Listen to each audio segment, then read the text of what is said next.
रायपुर में आयोजित कार्यक्रम में सीएम विष्णुदेव साय ने गौ संरक्षण और गौ विज्ञान परीक्षा के महत्व पर अपने विचार रखे। उन्होंने कहा कि समिति बधाई की पात्र है जिसने गौ माता के संरक्षण और जागरूकता के लिए पहल किया है। मुख्यमंत्री ने बताया कि पिछले वर्ष से गौ विज्ञान परीक्षा पुरस्कार का आयोजन किया जा रहा है जिसमें प्रदेश भर के छात्र छात्राएं हिस्सा ले रहे हैं। उन्होंने कहा कि इस परीक्षा में जशपुर जिले के सबसे अधिक विद्यार्थियों ने भाग लिया।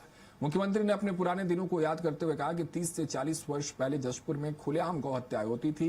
दिलीप सिंह जुदेव के साथ मिलकर गौ हत्या रोकने के लिए कई पदयात्राएं की गई। उन्होंने कहा कि आज समिति समाज को गौ माता का महत्व समझाने का सराहनीय कार्य कर रही है। धार्मिक मान्यता के अनुसार समुद्र मंथन से गौ माता का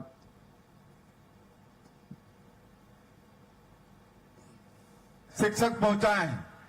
जिस तरह से जावंगा में एजुकेशन सिटी, एजुकेशन हब बना है, उसी तरह से हम लोग इस साल के बजट में जगरगुंडा रोरछा वहां भी एजुकेशन सिटी बनाने का बजट में प्रावधान किए हैं। उस क्षेत्र के बच्चों के लिए वहां भी बड़े पैमाने पर हम लोग वहां एजुकेशन सिटी बनाने जा रहे हैं।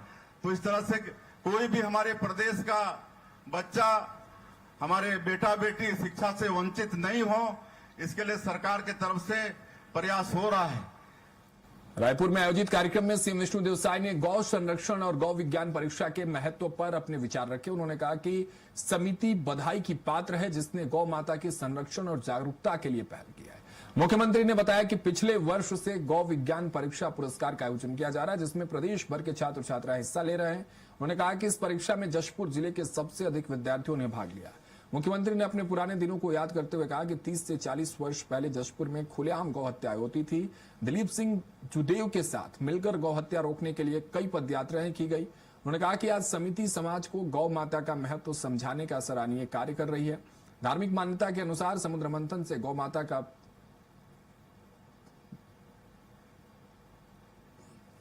शिक्षक पहुंचाए।